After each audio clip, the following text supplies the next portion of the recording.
लड़का बनी बहू। पूरे 28 साल का हो चुका था ऋषभ, लेकिन शादी करने को तैयार ही नहीं था। माँ बाप पूरी तरह से परेशान हो चुके थे। जब भी किसी लड़की का रिश्ता ऋषभ के लिए लेकर आते तो वो शादी करने से साफ मना कर देता, चाहे लड़की कितनी भी सुंदर, कितनी भी अच्छी क्यों ना हो। ऋषभ के माँ बाप को इसकी वजह समझ में नहीं आ रही थी। अरे ऋषभ बेटा, अच्छी खासी नौकरी लग गई है, दिखता भी इतना अच्छा है, आखिर बात क्या है, तुझे शादी क्यों नहीं करनी? देख, तू हमारा इकलौता बेटा है। अगर तू शादी नहीं करेगा तो कैसे काम चलेगा? लेकिन मैं शादी करना ही नहीं चाहता। मुझे कोई लड़की पसंद नहीं आती। अरे बेटा, अगर कोई लड़की तुझे पसंद हो तो उससे शादी कर ले, हमें कोई एतराज नहीं है। हाँ ऋषभ बेटा, अब देख, तेरी माँ से भी काम नहीं होता। घर में एक बहू आ जाएगी तो कम से कम घर का माहौल भी अच्छा होगा और तेरी माँ को मदद भी मिल जाएगी। लेकिन मम्मी पापा कहाँ ना, मुझे लड़कियां पसंद ही नहीं आती। अरे लड़कियां पसंद नहीं आती तो क्या लड़का पसंद आता है? वो तो वक्त आने पर ही पता चलेगा। ऋषभ की बात सुनकर उसके माँ और पापा का सर चकरा जाता है। कुछ दिनों के लिए ऋषभ अपने ऑफिस के काम से शहर से बाहर जाता है और जब लौट कर आता है तो सामने का नजारा देखकर उसके माँ पापा बेहोश होते होते रह जाते हैं। अरे ये क्या, ये तुम्हारे साथ कौन है? माँ, ये दीपक है, मेरी पत्नी। हम दोनों ने शादी कर लिया है। दीपक तुम्हारी पत्नी कैसे हो सकता है? अरे दीपिका होती तो बात समझ में भी आती। ये तो लड़का है। तो क्या हुआ पापा, आजकल तो ये सब फैशन में है और मैंने आपको बताया था कि मुझे लड़कियां पसंद नहीं आती। अरे तो इसका मतलब ये थोड़ी है कि तुम दीपक को दीपिका बनाकर ले आओगे।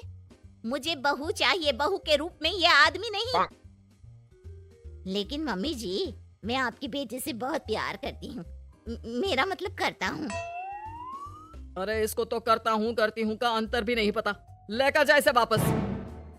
अगर आपने इसे घर से बाहर निकाला पापा तो मैं भी इसे के साथ चला जाऊंगा।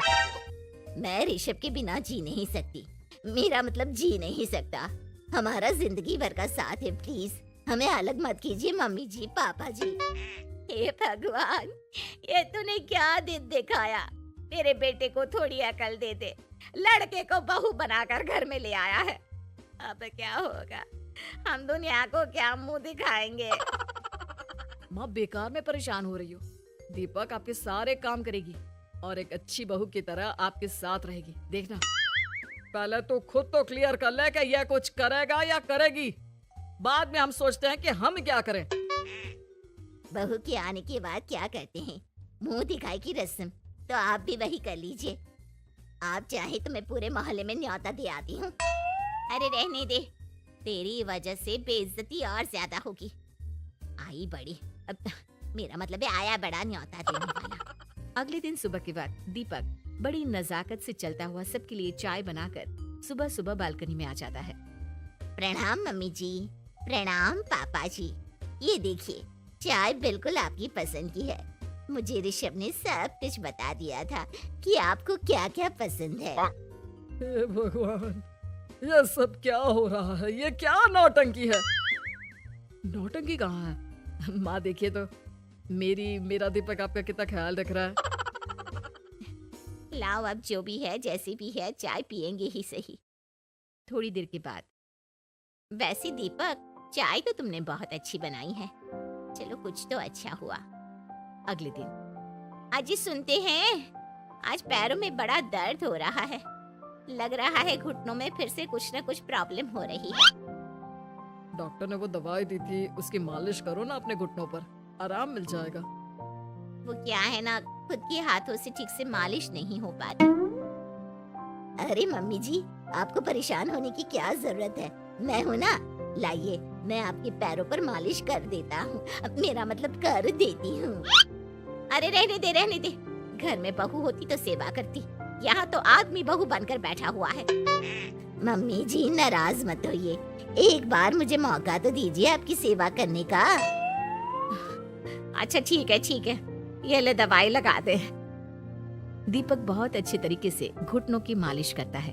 थोड़ी देर के बाद, इतना आराम मिल रहा है क्या बताऊं, ऐसा लग रहा है मेरे घुटनों में कभी तकलीफ थी ही नहीं। लगता है तुम्हारी लड़का बनी हुई बहू तुम्हें पसंद आने लगी है। ऐसा कुछ भी नहीं है, वो तो बस इतने अच्छे से मालिश की इसलिए मैंने इसकी तारीफ कर दी। मम्मी जी पापा जी आपस में लड़ाई नहीं करते। अच्छा आप ये बताइए शाम के खाने में क्या खाएंगे? पनीर दाल मखनी पुलाव कुछ भी स्पेशल बता दीजिए। अरे भाई ये सारी चीजें मुझे तो खाने में बहुत ही पसंद है। तुम क्या कोई औरत हो जो पनीर दाल मखनी बनाओगी? हाँ, अरे लड़का हो तो लड़के की तरह बिहेव किया करो ना। भले ही मैं लड़का हूँ तो क्या हुआ, अब तो मैं ऋषभ की पत्नी और आपके घर की बहू हूँ, तो मुझे उसी तरह से रहना पड़ेगा ना। अच्छा ठीक है, जो तुम्हें पसंद है बना लो। आदमी रसोई में खाना बनाते हुए कैसे लगते हैं जरा मैं भी तो देखूं। शाम को दीपक सबके लिए अच्छा सा खाना बनाकर डाइनिंग टेबल पर लगा देता है। ऋषभ ऑफिस से जब लौट कर आता है, सब लोग खाना खाने के लिए बैठ जाते हैं। अरे वाह, क्या गजब का पनीर और दाल मखनी बनाई है। ऐसा जायका तो होटल के खाने में भी नहीं आता। दीपक, कितना अच्छा खाना बनाती हो, मेरा मतलब बनाते हो। तुम्हारी इसी अदा की वजह से तो मुझे तुमसे प्यार हो गया। अरे बहुत हो गया, आदमी होकर आदमी से प्यार करते हो। अरे लेकिन कुछ भी कहो, जरा खाना खा कर तो देखो ऋषभ की माँ, मजा आ जाएगा। हाँ वैसे बात तो आपकी सही है, खाना तो वाकई में लाजवाब है।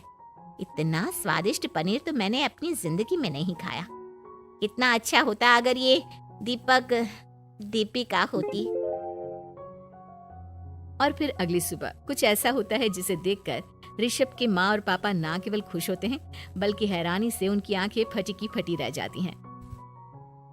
उन्होंने जो नजारा अपनी आंखों के सामने देखा उसे देखकर उन्हें अपने आप पर भरोसा नहीं हुआ। सुबह का वक्त था, सब लोग बालकनी में बैठकर सुबह की चाय का इंतजार कर रहे थे। तभी रसोई में से एक बहुत ही खूबसूरत लड़की जिसके लंबे लंबे बाल थे और जिसने साड़ी पहनी हुई थी, हाथ में चाय की ट्रे लेकर वहाँ आती है। अरे ये कौन है? रातों रात हमारा लड़की बहू बन गया क्या? मुझे लगता है कोई सपना देख रहा है। इतनी सुंदर बहू तो हमने सपने में भी नहीं देखी। देखा माँ, जादू हो गया जादू। अरे लेकिन ये है कौन? तुम्हारा वो आदमी वाला पत्नी कहाँ चला गया? आपने मुझे पहचाना नहीं? मैं दीपक नहीं दीपिका हूँ। इतने दिन से लड़के के कपड़े पहनकर आपके घर में आपकी बहू बनी हुई थी। माँ ये दीपक नहीं, दरअसल ये दीपिका थी, लेकिन इसे लड़कों की तरह रहने का शौक था और इसे लड़की की तरह रहना मंजूर नहीं था, इसलिए मैं इसे लड़के के रूप में आपकी बहू बनाकर यहाँ ले आया। तो फिर अचानक ये उसका हृदय परिवर्तन और रूप परिवर्तन कैसे हो गया? वो क्या है ना, मुझे बाद में एहसास हुआ कि आप लोग इस बात को लेकर बहुत दुखी हैं कि आपकी बेटी ने एक लड़की के साथ शादी की है, इसलिए मैं अपने असली रूप में वापस आ गई। हमने कोई पुण्य कर्म किए होंगे जो तुम्हारे जैसा, मेरा मतलब तुम्हारे जैसी बहू मिली, इतनी खूबसूरत और इतना ख्याल रखने वाली। भला हो भगवान का कि हमें लड़की बहू मिली है, लड़का बहू नहीं।